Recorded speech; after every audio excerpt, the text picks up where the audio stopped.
Assalamualaikum warahmatullahi wabarakatuh. Bertemu lagi dengan Pak Lis ya dalam pembelajaran matematika. Kali ini kita masuk di pertemuan ketiga untuk bab peluang, yaitu kita akan membahas tentang kombinasi ya. Kombinasi ini disimbolkan dengan huruf C, kombinasi. Bedanya apa sih dengan permutasi? Kalau permutasi kemarin itu urutannya diperhatikan, biasanya ciri-ciri soalnya adalah dengan menyebutkan rincian, bisa jabatan atau bisa yang rincian yang lain. Nah, kalau kombinasi ini itu urutan tidak diperhatikan. Maksudnya gimana itu urutan tidak diperhatikan? Jadi urutan tidak diperhatikan itu di sini nanti tidak terdapat rinciannya ya. Jadi bebas, artinya tidak ada patokan yang khusus untuk pengerjaan soal ini. Nah, rumusnya dulu ya. Rumus untuk kombinasi sendiri itu adalah NCR, N kombinasi R itu N faktorial per N dikurangi R faktorial terus dikalikan dengan R faktorial. Bedanya dengan yang rumus permutasi itu terletak di perkalian R faktorialnya. Kalau kemarin kan kalau pada permutasi tidak ada.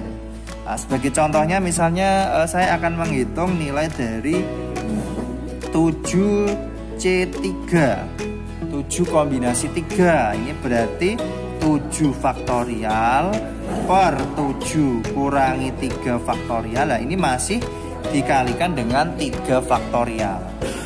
Maka ini hasilnya 7 faktorial per 7 kurangi 3, 4 faktorial dikali 3 faktorial. Kemudian langkah berikutnya 7 faktorial ini kita uraikan perkalian mundur, boleh sampai 4, boleh juga sampai 3. Supaya lebih gampang ini kita pakai yang angka besar yang bagian penyebut yaitu 4 di sini ya. Berarti 7, 6, 5 sampai 4 faktorial. Per ini 4 faktorial. Nah, karena ini 4 berarti ini 3-nya harus kita uraikan karena 4-nya sudah tidak kita uraikan.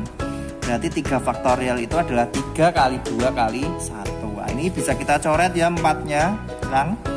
3 coret dengan 6 masih 2 lah, 2 coret lagi dengan 2 berarti kan habis. Maka hasilnya tinggal 7 kali 5 yaitu 35. Ini kombinasi. Itu dasarnya ya. Kemudian kalau kita masuk ke dalam contoh soal cerita, misalnya Pak Lis punya soal gini, contoh kedua. Dalam suatu pertemuan yang dihadiri oleh 12 orang, jika masing-masing itu akan berjabat tangan, tentukan banyak jabat tangan yang terjadi. Nah, di sini untuk jabat tangan itu kan antara 2 orang yang berbeda. Maka kalau di sini ada 12 orang ingin jabat tangan, 12 orang jabat tangan. Nah, jabat tangan tadi kan antara 2 orang ya. Berarti nanti ini 2. Maka kalau kita tulis dalam bentuk kombinasi itu jadinya adalah 12C2, 12 kombinasi 2. Tinggal kita hitung seperti contoh yang pertama yang ini tadi. 12 faktorial per 12 kurangi 2 faktorial dikalikan dengan 2 faktorial. 12 faktorial per 12 kurangi 2 berarti 10 faktorial dikalikan 2 faktorial. Oke, kemudian kita uraikan 12 faktorial ini sampai dengan 10. Berarti 12, 11, 10 faktorial per 10 faktorial. Ya, 2-nya kita uraikan yaitu 2 kali 1. 10-nya bisa kita coret, terus 2-nya coret dengan 12 jadi 6.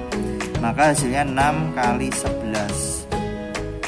Maka kesimpulannya ada 66 cara dari 12 orang untuk berjabat tangan. Seperti itu ya. Oke, kemudian nomor 3. Ini masih soal cerita ya. Seorang saudagar akan membeli 6 ekor sapi dan 5 ekor kerbau dari seseorang yang memiliki 9 ekor sapi dan 7 ekor kerbau. Tentukan banyak cara saudagar tersebut memilih sapi dan kerbau.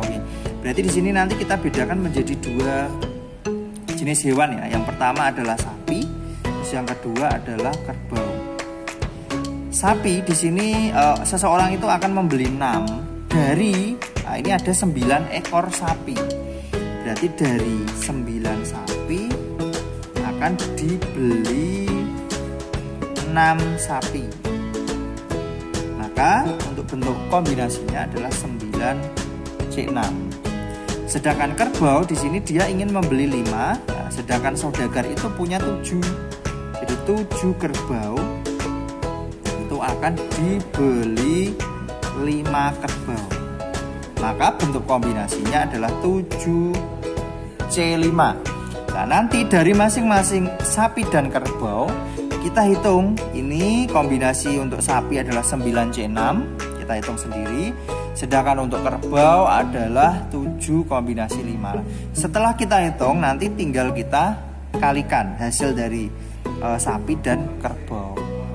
Gitu ya. Oke, untuk yang sapi dulu mungkin kita bisa hitung, yaitu 9C6. Sapi 9C6, 9 faktorial per 9 kurangi 6 faktorial dikalikan dengan 6 faktorial. 9 faktorial per 3 faktorial dikalikan dengan 6 faktorial. 9 ini kita uraikan sampai dengan 6 yang lebih besar. Jadi 9, 8, 7 sampai 6. Nah, 3 kita uraikan 3, 2, 1. Sedangkan 6 tidak perlu kita uraikan ya, dia tetap. Terus coreti.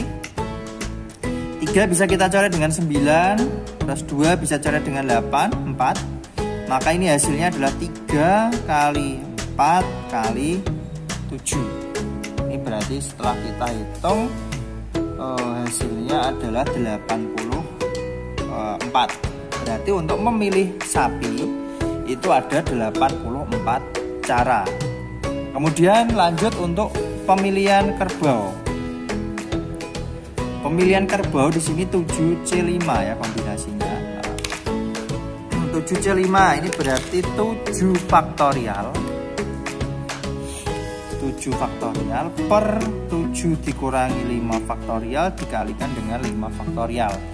Berarti ini sama dengan 7 faktorial. 7 kurangi 5 itu 2 faktorial dikalikan 5 faktorial. 7 kali 6 kali 5 faktorial. 2-nya kita uraikan, sedangkan 5 tidak perlu kita uraikan. Coret 2 coret dengan 6, 3. Jadi 7 kali 3 itu sama dengan 21.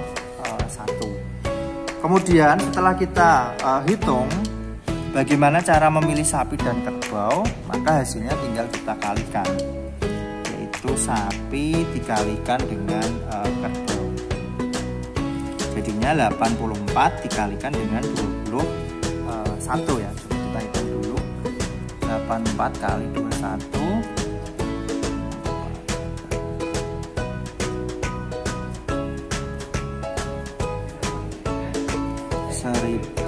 1764. Nah, berarti untuk pemilihan sapi dan kerbau itu ada 1764 cara. Ini itu ya dapat Pak Li jelaskan untuk pertemuan hari ini. Semoga kalian dapat memahaminya. Wassalamualaikum warahmatullahi wabarakatuh.